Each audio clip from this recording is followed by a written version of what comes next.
나누기 전에 좀 이렇게 인사했으면 좋겠어요. 좌우분들에게 너의 행사를 여호와께 맡기라. 그리하면 여호와께서 내 소원을 응답하시리라. 이렇게 같이 한번 서로 축복하실까요? 같이 옆에 분을 보시고. 예.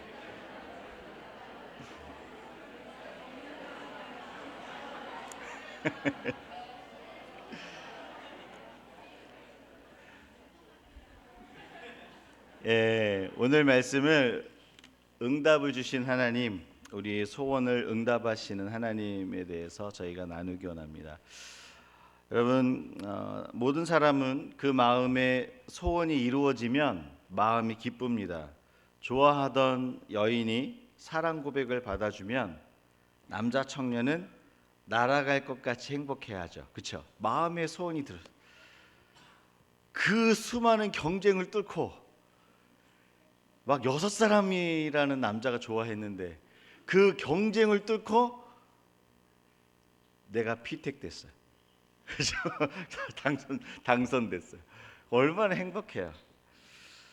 여러분, 이민사회에 와서 이민사회가 얼마나 힘들어요. 고생해서 돈도 모으고 모아서 집을 분양받아서 집에 들어갔어요. 마음의 소원이 이루어졌어요. 여러분, 마음이 어떻겠습니까? 너무 행복하겠죠. 그러니까 마음의 소원을 이루는 것은 너무 행복하고 기쁜 일이에요.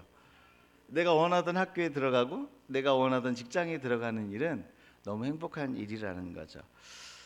여러분, 잠언 13장 12절에도 이렇게 말씀하고 있어요. 소망이, 우리 소원이 더디 이루어지면 마음을 상하게 하거니와. 성경에 이렇게 돼 있어요. 소원이 더디 이루어지면 마음이 상한대요. 그런데 그 다음이 너무 귀한 것 같아요. 소원이 이루어지는 것은 곧 생명나무니라. 기쁨이라는 거죠. 생명의 나무가 기쁨, 막 열매가 막 맺히는 거죠. 여러분, 오늘 저와 여러분은 지금 이 시간 2020년을 하나님께 소망하면서 어떤 소망과 소원을 가지고 하나님께 나왔습니까?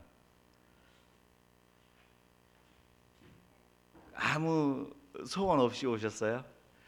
아무 소원 없이 오셨다면 이 시간 하나님이 주시는 소망과 소원을 품고 돌아갈 수 있기를 주의 이름으로 축원합니다. 그리고 하나님께서 우리의 소원을 연락하길 원하시고 하나님께서 우리의 소망을 이루어 주시기를 먼저 주 예수의 이름으로 축원합니다.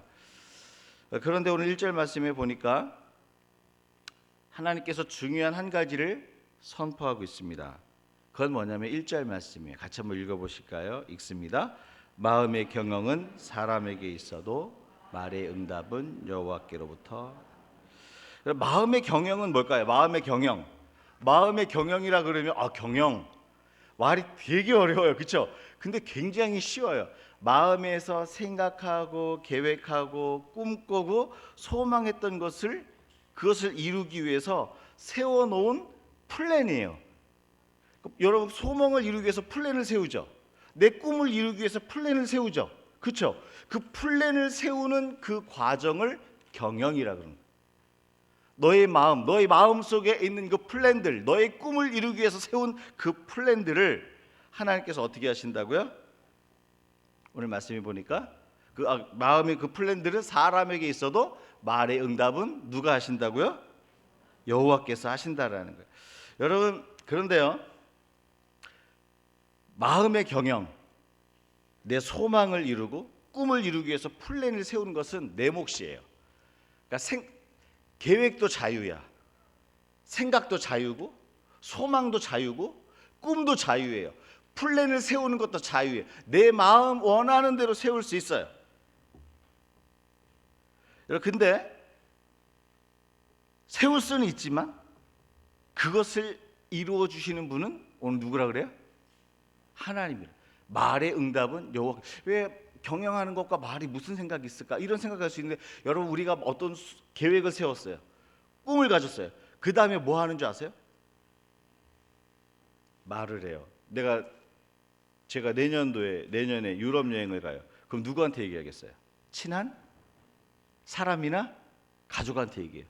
내가 다음 주에 결혼할 사람 여자에게 프로포즈를 해요. 그러면 도움을 받아야 되잖아요. 그렇죠? 그리고 누구한테 얘기를 해요?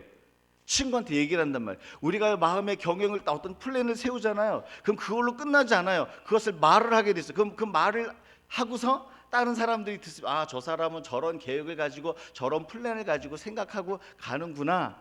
그런 인생의 목표를 갖고 있구나. 응원해줘. 옆에서 응원해주고. 그리고 이 사람은 그 계획을 가지고서 갈 것 같아요. 그렇게 생각을 해요. 이 사람은 그렇게 갈 거야. 그러나 계획을 세우는 것과 성취하는 것은 달라요. 내가 새 계획을 한 것을 말로 고백했죠. 그 말에 대한 응답은 하나님이 하신다라고 오늘 말씀하고 있습니다. 여러분 믿으세요? 우리가 많은 계획을 세울 수 있어요. 그것은 우리의 몫이에요. 그러나 그것을 응답하는 것은 하나님이에요. 여러분 이것을 기억하셔야 돼요. 소원을 응답하시는 분은 하나님이. 저와 여러분이 아무리 애를 써도 수고하지 말라는 게 아니에요. 노력하고 애쓰세요. 그러나 그것을 성취해 주시는 분은 하나님이에요. 하나님이 성취해 주셔야 그것이 우리에게 온전한 열매가 된다는 거죠. 사무엘 하에 보면 다윗이 아들 압살롬에게 쫓겨서 도망가는 신세가 됐어요. 그때 하나님이 지혜를 베푼다는 아히도벨과 다윗의 친구 후세가 서로 다윗을 무찌를 수 있는 방법을 압살롬에게 알려줍니다. 이렇게 하면 다윗을 빨리 잡을 수 있을 겁니다라고 압살롬에게 알려주는데 두 사람의 지혜자가 붙었어요. 한 사람은 하나님의 지혜를 베푼다는 아히도벨, 한 사람은 그 사람도 지략가고 지혜자였는데 다윗의 친구 후세였어요. 후세는요 다윗을 돕기 위해서 속이는 거예요. 뭐라고 속이냐면 지연작전을 펼쳐요. 지금 쫓아가면 안 됩니다. 다윗은 전쟁의 용사요. 그 옆에 있는 그 장수들은 승리하는 방법을 압니다. 그러니까 장수들을 모으고 병사들을 모아서 다윗을 쫓아갑시다. 다윗을 살리기 위해서. 그런데 여러분 아히도벨은 어떻게 하는 줄 아세요? 지금 당장 쫓아가야 된다는 거예요. 왜요? 다윗은 지금 전쟁을 도망가는 중이기 때문에 전쟁을 준비할 여력이 없기 때문에 지금 쫓아가면 죽일 수 있습니다. 여러분 만약에 압살롬이 아히도벨의 하나님의 지혜를 베푸는 아히도벨의 그 지혜를 선택했잖아요. 그러면 거기서 요단 나루터 그 강을 건너가기 전에 다윗은 죽어요. 그런데 여기서 중요한 게 있어요. 하나님의 지혜를 베푸는 아히도벨이 마음의 경영을 그렇게 쌓았어요. 하나님의 지혜를 베푼다라고 사람에게 칭송을 받았어요. 후세는 거기에 못 미쳐요. 그런데 하나님이 사람들의 마음을 사로잡아요. 누구를 통해서? 후세를 통해서. 사람들이 그 이야기를 듣고 아히도벨의 이야기를 듣는 것이 아니라 후세의 이야기를 들어요. 그리고서 후세의 말을 쫓습니다. 여러분 우리가 아무리 하나님의 지혜를 가진 그 경영을 한다 할지라도 하나님과 버금가는 그 지혜로운 계획을 가지고 무엇을 경영한다 할지라도 하나님이 그것을 이루어 주시지 않으면 성취할 수 없다는 거예요. 아히도벨하고 후세는요 대학생하고 초등학생의 지략가예요. 근데 누가 이겼어요? 후세가 이겼어요. 후세가. 왜요? 하나님이 그 사람의 지혜를 선택해서 사용하시니까. 저와 여러분도 마찬가지예요. 아무리 뛰어난 방법, 아무리 뛰어난 지혜로 플랜을 세우고 마음에 있는 것들을 경영한다 할지라도 주께서 그것을 응답해 주시지 않으면, 그것을 성취해 주시지 않으면 열매를 먹을 수 없다라는 거예요. 여러분 때문에 하나님이 우리의 소원을 응답해 주시지 않으면 아무것도 이룰 수 없다라는 이 한 가지 사실을 먼저 2020년을 시작하기 전에 마음에 심으셔야 돼요. 때문에 우리의 소망을 이루어 주시는 분은 하나님이라는 믿음이 있어야 돼요. 여러분 이거 믿으셔야 돼요. 우리의 소망을 이루어 주시는 분은 하나님이세요. 물론 저와 여러분이 최선을 다해서 노력하고 애를 써야 돼요. 그 꿈을 이루기 위해서. 그러나 그것 갖고는 안 돼요. 아히도벨의 지혜 갖고도 안 됐어요. 하나님이 그것을 성취해 주셔야 돼요. 왜요? 하나님께서 우리의 소원을 이루어 주시는 분이라는 믿음을 가질 때에 소원을 성취한 후에는 하나님이 하셨다라고 고백을 해요. 여러분 이게 되게 중요해요. 하나님이 우리의 꿈을 이루어 주신다라는 이 믿음을 갖는 사람만이 꿈을 이루었을 때는 주님이 하셨습니다라고 고백을 하고, 그 소원과 꿈이 이루어지지 않을 때는 하나님이 기뻐하시지 않는구나, 또는 아직 때가 아니구나. 여러분 이 두 가지만 해도요, 하나님이 하셨습니다. 소원을 이루었어. 내가 잘나서 이게 하나님이 하셨습니다. 때로는 소원이 이루어지지 않아서 아직 때가 아니구나. 이 두 가지를 가질 수 있다는, 이건 무엇을 얘기하냐면 어떤 상황을 맞이해도 우리의 믿음의 발걸음이 무너지지 않는다는 거예요. 이게 중요한 거예요, 여러분. 하나님은 우리의 소원을 이루어 주시는 분이에요. 근데 거기서 멈추면 안 돼요. 하나님만이 우리의 소원을 이루어 주시는데 내 소원의 성취를 하나님께 둬야 되는 거예요. 여러분 믿으세요? 그래야 그 소원이 성취될 때에도 믿음으로 걸어갈 수 있고, 그 소원이 성취되지 않을 때에도 믿음으로 걸어갈 수 있어요. 여러분, 우리가 기도한다고 우리 기도가 다 응답됩니까, 여러분? 어떻게 생각하세요? 여러분, 저는 믿음이 없어서 그런지 30년 동안 기도했는데 아직 기도 응답이 안 된 게 있어요. 여러분의 목사가 기도 응답이 많이 안 돼서 정말 죄송합니다. 근데 여러분, 이런 경험은 저만 있습니까? 우리가 어떤 소원을 가지고 기도하잖아요, 그렇죠? 근데 들어질 때도 있지만 안 들어질 때도 있다라는 거예요. 그러면 뭐가 맞는 거예요? 하나님은요, 그 백성들의 소원을 반드시 응답하신 하나님이, 하나님만이 그것을 성취하실 수 있다라는 그 믿음을 가지셔야 돼요. 그래야 그 소원이 성취될 때 하나님이 하셨어요, 그것이 이루어지지 않을 때는 기다릴 수 있는 거예요. 때가 아니라고 생각을 해요. 여러분 믿으십니까? 오늘 첫 번째 믿음을 우리 마음속에 심기 원합니다. 마음의 소원을 응답하시는 분은 하나님 한 분이라는 사실, 그분을 통해서만 그 소원을 만족하게 원하고 성취하게 원한다라는 그 믿음을 갖기를 소원합니다. 자, 그렇다면 하나님은 누구의 소원을 응답하십니까? 제가 질문을 드릴게요. 하나님께서 저와 여러분의 소원을 응답하기 원하세요? 여보세요? 하나님이 저와 여러분의 소원을 응답하기 원하세요? 그러면 이걸 알아야 돼요. 누구의 소원을 하나님은 응답하기 원하시는가요? 2절 말씀이에요. 2절 말씀 같이 읽습니다. 사람의 행위가 자기 보기에는 모두 깨끗하여도 여호와는 심령을 감찰하시느니라. 여러분, 하나님은 마음의 소원을 우리 가운데 이루어 주세요. 그런데 마음의 소원을 응답해 주신 하나님께서 또 무엇을 얘기하시냐면 마음을 감찰하시는데, 심령을 감찰. 마음의 소원을 응답하시는 하나님이 우리의 마음을 살펴보시고 감찰하신대요. 마음의 소원을 응답하시는 하나님이 우리의 마음을 감찰하신다는 뜻이 뭘까요? 하나님 마음에 합한 사람의 소원을 이루어 주신다는 거예요. 여기에 단서가 붙어 있네요. 그쵸? 좋다 말았죠? 단서가 붙어 있어요. 하나님이 우리의 모든 소원을 응답하시는데 보니까 하나님 마음에 합한 사람, 하나님이 심령을 관찰하시고 보시고 살펴보시는데 그 하나님께서 보시기에 그 마음이 합한 사람의 소원을 응답하신다는 거예요. 여기에 중요한 게 있어요. 사람이 자기 보기에는 깨끗해요, 그렇죠? 아이, 나 정도면 괜찮지, 나 정도 믿음 좋지, 이렇게 생각하는 적 많죠, 여러분. 저만 이렇게 생각해요? 그렇게 생각하죠? 왜 그러세요? 같은 배를 타셔놓고, 그렇죠? 그럴 때가 많아요. 나 믿음 괜찮은 것 같고 성격 괜찮은 것 같고 내가 보기에는 내가 다 깨끗해. 여러분, 그게 사실일지라도 내가 봤을 때 내가 깨끗한 걸로 하나님 만족시킬 수 없어요.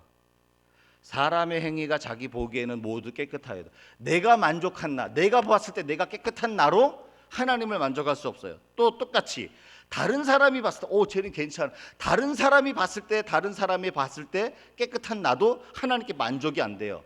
오직 만족이 되는 것은 무엇이냐면 하나님 보시기에 깨끗한 자만 만족이 되는 거예요. 여러분 믿으세요? 그럼 부담이 100배 되죠. 누가 깨끗할까? 그렇죠? 내가 봤을 때도 깨끗한 걸로 만족이 안 되고 다른 사람이 봤을 때도 깨끗한 걸로 만족이 안 되면 누가 깨끗한 것이? 하나님 보시기에 깨끗한 사람은 누구입니까? 우리는 일반적으로 이렇게 생각할 수 있어요. 죄 없는 자가 깨끗하다라고 생각할 수 있어요. 그러나 죄 없는 자가 깨끗한 자가 아니에요. 여러분, 그건 인본주의적인 생각, 인간적인 생각이에요. 죄 없는 자가 깨끗한 자가 아니에요. 이 세상에 죄 없는 자는 없습니다. 로마서 3장 10절에 뭐라고 말씀되어 있습니까? 의인은 없나니 하나도 없어. 나 빼고 다른 사람은 의인이 아니라는 소리예요, 여러분? 나를 포함한 거예요. 이 세상에 태어났다 죽은 모든 사람들 가운데는 의인은 없나니 하나도 없다. 이것은 뭐냐면요, 죄 없는 사람이 없다라는 거예요. 다 죄인이라는 거예요. 그러니까 죄 없는 자가 깨끗한 게 아니라, 여러분 여기서 잡으셔야 돼, 이 말씀을. 하나님 보시기에 깨끗한 자는 자기의 허물과 죄를 주님께 갖고 가는 자예요. 그래서 씻음 받은 자가 깨끗한 자예요. 죄 없는 자가 깨끗한 게 아니라 하나님께 씻음 받은 자가 깨끗한 자예요. 여러분 믿으세요? 이게 이 순서가 흔들리면 다 무너지는 거예요. 내가 언제 깨끗하게 되면 하나님께 나아갈 수 있어요? 언제가 되면 하나님을 만족시킬 수 있어요? 우리는 대부분 착각하는 게 뭐냐면, 하나님을 만족시키는 시점에 가서 하나님이 나를 억셉트하고 나를 받아주실 거라고 생각을 해요. 천만의 말씀. 하나님이 받으시고 깨끗하게 생각하는 사람은 내 죄를 주께 가지고 가서 하나님이 씻어주신 자, 하나님이 씻어주신 자만 깨끗한 거예요. 여러분 믿으십니까? 스가랴 3장에 보면 재판이 아니라 재판이, 이게 영화 보는 것 같아요. 이게 스가랴 3장에 보면 씬 하나가 딱 나오는데 재판이 열려요. 등장인물이 누구냐면, 첫 번째 등장인물 하나님, 두 번째 등장인물 천사, 세 번째 등장인물 사탄, 네 번째 등장인물 대제사장 여호수아. 이렇게 쭉 하늘 보좌에 이렇게 지금 영화 보듯이 쫙 이렇게 펼쳐져 있어요. 그런데 대제사장 여호수아가 더러운 옷을 입고 있어요. 이건 행실의 옷이에요. 더러운 옷을 입고 있으니까 사탄이 하나님을 향해서 막 조롱하는 거예요. 하나님 보세요. 일반 백성도 아니고 제사장이라는 저 대제사장 여호수아가 더러운 옷을 입고 하나님 앞에 서 있나이다. 저를 가만히 내버려 두시겠나이까? 막 참수하는 거예요. 여러분 사탄의 이 정죄가 맞을까요? 틀릴까요? 사탄의 정죄가 물론 우리를 때로는 속일 때가 있지만, 실제로 더러운 옷을 입고 여호수아가 하나님 앞에 섰기 때문에 그 정죄가 틀린 건 아니에요. 맞았어요. 그 사탄의 정죄를 하나님이 듣고 하나님이 뭐라 그랬을까요? 대제사장 여호수아한테 너 왜 그랬어? 이랬을까요? 아니에요. 사탄이 하나님을 향해서 대제사장 여호수아를 고소하는데 하나님이 천사들을 향해서 명합니다. 가서 저 위에 거룩한 옷을 입히고 면류관을 씌워라. 여기에 중요한 메시지가 있어요. 누가 깨끗한 자일까요? 죄 없는 자요? 혹시 이 자리에 내가 어떤 행위를 해서 하나님 앞에 죄 없이 깨끗하게 나가려고 하는 사람은요, 율법에 거치는 자요, 자기 의에 거치는 자예요. 죄 없는 자가 깨끗한 게 아니에요. 여러분 복음을 들으세요. 죄 없는 자가 깨끗한 것이 아니라 내 죄를 가지고 나가서 주님으로부터 씻김을 받는 자가 깨끗한 거예요. 대제사장 여호수아는요 깨끗한 자였어요. 왜요?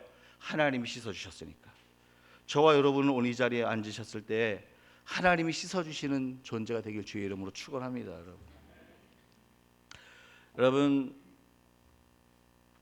하나님 눈에 죄 씻음 받은 사람이 하나님 보시기 깨끗한 거예요. 예수의 피로 목욕한 사람이 깨끗한 사람. 여러분 잘 들어보세요. 예수의 피로 목욕한 사람이 깨끗한 사람이에요. 예수의 피로 목욕한 사람은 깨끗하기 때문에 하나님 눈에 제일 이뻐 보이는. 여러분 누가 제일 이뻐, 하나님 눈에 제일 이뻐 보이는 줄 아세요? 죄 없는 척 깨끗하게 해석하려고 하는 사람이 이뻐 보이는 게 아니에요. 예수의 피로 씻김을 받은 자가, 목욕한 자, 예수의 피로 목욕한 자가 하나님 눈에 제일 이뻐 보여요. 제일 이뻐 보이니까 마음의 소원을 응답해 주시는 거예요. 제가 이제 아들만 둘이에요. 목매달인데 저 은혜 없이는 살 수가 없어요. 그래서 아들 둘 키우는 분들 보니까요, 딸 둘 셋 키우시는 분들은 그렇게 연세가 드셔도 이렇게 보기 좋더라고요. 사실 원로 목사님 부러운 부분이 그거예요. 근데 뭐 이게 목매달은 은혜 아니면 살 수가 없어요. 은혜 아니면 진짜. 근데 예쁠 때가 있었어요. 이 3살 4살 때 목욕탕에 탁 집어넣고요, 때를 딱 벗겨주고 탁 이렇게 샤워를 딱 시켜요. 타월로 탁 이렇게 닦아놓으면 옷을 안 입어요. 그 거실을 막 뺑뺑뺑 둘이 돌아요. 막 벗은 채로 팍 돌아. 막 그러니까 막 깨끗이 목욕해서 얼마나 이뻐요. 목욕할 때 너무 이쁘더라고요. 더 이쁠 때 옷을 입혔어요. 옷을 입히면 이제 침대에서 지들이 이제 뒹굴뒹굴 하잖아요. 목욕도 했겠다가 뭐 이렇게 뭐 기분도 좋겠다. 둘이서 뒹굴뒹굴해. 그 뒹굴뒹굴하고 있는 거 거기서 그 찬송 부르다가 기도하다가 이게 잠들잖아 애들이. 그때가 제일 이뻐요.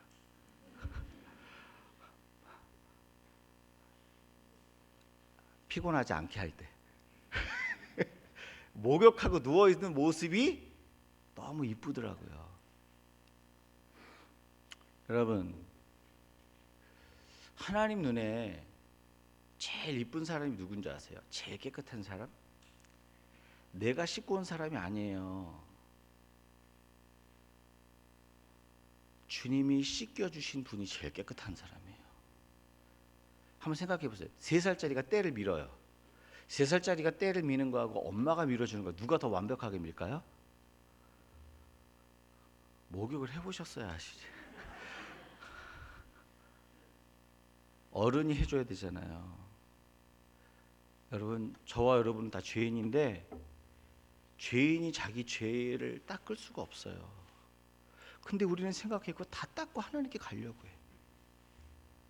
하나님이 안 이뻐 보여요. 진짜 이쁜 사람은 누구냐면 그 죄를요 그대로 가지고 가서 주님이 씻겨줘. 주님께 씻김 받는 자가 하나님께 제일 이쁘게 보이는 사람이에요.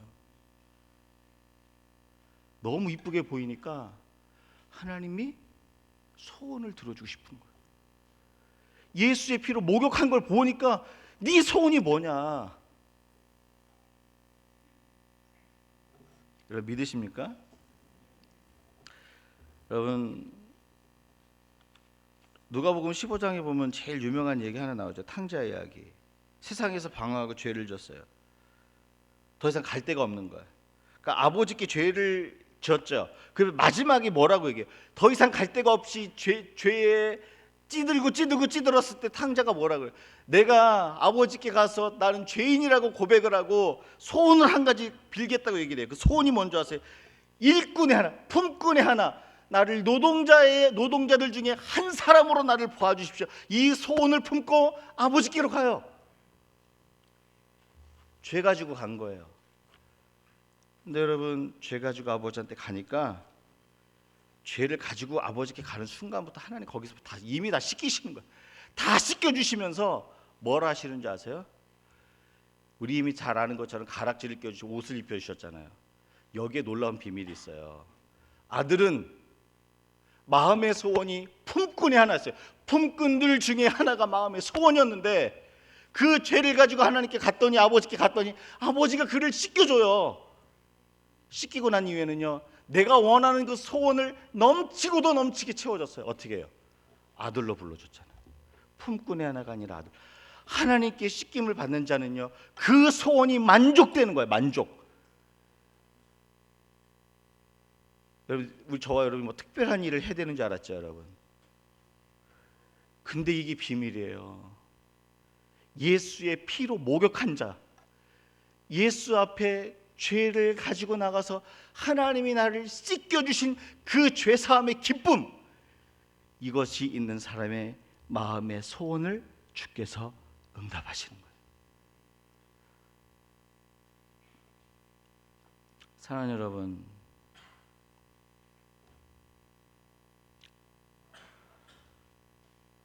벗으세요. 하나님 아버지 앞에 벗으세요. 나만 장군처럼 그냥 벗으세요. 나 안 맞은 것처럼 안 아픈 것처럼 안 힘든 것처럼 그러지 말고 벗으세요. 주님이 씻겨준 자만 그 은혜를 누리는 거예요. 주님께 다 가지고 가서 씻김 받는 저와 여러분이 되길 주 이름으로 축원합니다. 마지막 우리 애들이 있어서 좀 짧게 하는데요. 물론 이제 끝나봐야 알아요. 여러분 끝나봐야. 하나님은 누구의 소원을 응답해 주실까? 3절 말씀 같이 읽습니다. 너의 행사를 여호와께 맡기라. 그리하면 내가 경영하는 것이 이루어지. 1절에서 아까 1절 말씀에 마음의 경영은 누구에게 있다 그랬어요? 사람에게 있는데 똑같은 경영이라는 단어가 3절에 나와요. 내가 경영하는 것, 너의 소원을 이루기 위해서 세운 그 플랜들을 내가 이루어 주겠다. 하나님이 이루어 주시겠다라고 여기 3절에서 또 1절에 했었던 말씀을 3절에서 반복해서 또 약속하고 계세요. 근데 어떤 사람에게요? 어떤 사람에게요? 너의 행사를 맡기는 자예요. 여러분, 너의 행사를 맡긴다라는 게 무슨 말일까요? 하나님께 맡긴다라는 거. 딱 두 가지만 기억하시면 돼요. 뭐냐면 하나님으로 하여금 내 삶의 왕이 되게 하는 거예요. 모든 일에 하나님으로 하여금 내 삶의 왕이 되게 하는 거예요. 그분은 구경꾼이 아니에요. 단순히 돕는 자가 아니에요. 왕이에요, 왕. 또 한 가지는 내 삶의 자리를 내어드리는, 같은 표현이에요. 내 삶의 자리를 내어드리는 거예요. 그게 나의 행사를 여호와께 맡기는 거예요. 하나님은 단순히 우리를 돕는 분이 아니세요. 하나님은 우리에게 하나님으로 하여금 왕이 되게 하라고 말씀하고 계세요. 내 삶의 자리를 내어드리라고 말씀하고 계세요. 저와 여러분은 모두 구원의 방주를 탄 사람이에요. 구원의 방주. 방주를 탄 사람들이 해야 될 일이 있어요. 여러분, 홍수가 일어나는 그 상황 가운데서 방주를 탄 사람은요, 하나님께 그 방주를 맡겨야 돼요. 그런데 우리는 생각을 하죠. 인생의 주인은 나야, 나기 때문에 이 방주를 내가 운전해야 돼. 여러분, 방주를 운전하는 순간부터 스트레스는 머리 꼭대기 위로 올라옵니다. 기억하셔야 돼요. 내가 인생을 살다가 이 스트레스에 파묻혀서 막 스트레스 때문에 막 내가 막 정신을 못 차리고 너무 힘든다. 딱 한 가지 문제가 있어요. 삶의 자리를 내어드리지 못했거나 내가 삶의 주인인 거예요. 한번 생각해 보세요. 노아가 홍수 때 방주를 자기가 운전한다고 생각해요. 방주를 내가 운전해요. 여러분 그게 운전이 되겠습니까? 주여, 도대체 무슨 일인지 뒤에 좀 가봐 주세요. 예, 뒤에 좀. 운전이 안 되는 거예요. 운전이. 여러분, 홍수 때 방주를 운전해 보세요. 이 홍수의 이 폭풍 있잖아요. 폭풍과 이 물세기, 이 풍랑을 어떻게 운전을 해요? 여러분 잘 기억하셔야 돼요. 방주를 운전하기 위해서 내가 드라이버가 돼서 운전대를 잡는 순간 나는 그 폭풍 속에 침몰되고 마는 거예요. 절대로 그 폭풍을 운전할 수가 없어요. 그래서 방주의 돛대와 키를 하나님이 설계도면에 방주의 돛대와 키가 없잖아요. 내가 운전하지 못하게 만들기 위해서 돛대와 키를 설계도면에 안 넣었어요. 근데 보세요. 하나님이 그 홍수 가운데 방주를 운전하세요. 운전하니까 바위에도 부딪히지 않았고요. 그 거센 그 풍랑을요, 하나님이 헤쳐나가는 거예요. 여러분, 내가 만약에 방주를 운전하면 스트레스 받지 않겠어요? 저 풍랑이 막 보이는데 어떻게 그걸 움직여요? 기술도 없는데. 혹시 이 자리에 인생을 경영하는 데 있어서, 마음의 경영을 하는 데 있어서 스트레스가 너무 심하다, 딱 한 가지예요. 내가 드라이버가 돼서 그래요. 여러분, 아무리 위급하고 힘든 상황이어도요, 하나님이 운행하시잖아요. 그러면 나는 잠잠해지고 평안할 수 있어요. 여러분 믿으세요? 그래서 하나님 지금 무엇을 얘기하냐면 너의 행사를 여호와께 맡기라. 하나님으로 하여금 왕이 되게 하라는 거예요. 하나님께 내 삶의 자리를 내어드리라는 거예요. 여러분 보세요. 노아가 자기 삶의 자리를 내어드렸더니 노아는 방주를 왜 탔을까요? 여러분 생각해 보셨어요? 노아는 글쎄 왜 탔을까요, 목사님? 그건 생각 안 해봤네요. 왜 탔을까요? 여러분 구원의 소망이 있으니까 타죠. 홍수가 있다고 그러니까 하나님 말씀하셨어요. 근데 여러분 방주를 하나님께 맡겼기 때문에 그 구원의 소망이 이루어지는 거예요. 삶의 자리를 맡기는 사람들은요, 소망이 이루어져요. 하나님이 이루어 주시는 거예요. 따라서 하나님은 하나님께 삶의 자리를 내어드리는 사람의 소원을 만족시켜 주시는 거예요. 여러분 베드로 보세요. 베드로가 밤새도록 고기를 잡았어요. 한 마리도 못 잡았어요. 너무 피곤해요. 그물을 깃고 있어요. 근데 예수님이 찾아오세요. 예수님이 찾아서 뭐라 그러냐면 말씀을 전하시고 난 뒤에 베드로야 배 좀 빌려다오. 나 지금 빨리 쉬어야 되는데. 여러분 이민자의 생활하고 비슷하지 않아요? 너무너무 힘들잖아요. 뭐 그렇다고 인컴이 많은 것도 아니고 막 너무 힘든데 막 뭐 피곤해 죽겠는데 예수님 와서 그러는 거야. 베드로야 배 좀 빌려다오. 힘들어 죽겠는데 김봉수 목사가 와서 그러는 거야. 집사님 1대1 좀 하세요. 목사님 저 지금 바빠 죽겠는데. 여러분 베드로의 인생이요 되게 이민자의 삶하고 되게 비슷해요. 근데 말씀을 듣고 뭐라 그러냐면 주님 제 배가 여기 있습니다. 배를 내어드려요. 여러분 배를 내어드리고요 말씀에 의지해서 그물을 던집니다. 그리고서 건져 올렸더니 뭐가 건져 올려져요? 2배 가득하게 물고기를 가득한 거. 자기가 그렇게 어부의 소원이 뭐예요? 어부의 소원. 어려우면 제가 물어보요. 축구 선수의 소원은 뭘까요? 골을 넣는 거. 야구 선수 타자의 소원은 뭘까요? 홈런. 어부의 소원은 뭘까요? 고기 잡는 거. 그 소원이 이루어진 거예요. 여러분. 물고기 2배 가득 잡았어요. 삶의 자리를 내어드릴 때. 근데 여기 더 중요한 비밀이 있어요. 여러분 근데 그거 아세요? 하나님을 바라보고 의지했더니 하나님이 내 소원을 들어주시는구나.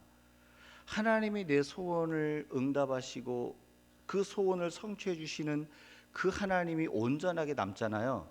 그러면 내 소원이 바뀌어요. 그거 아세요? 패러다임이 시프트 되는 거예요.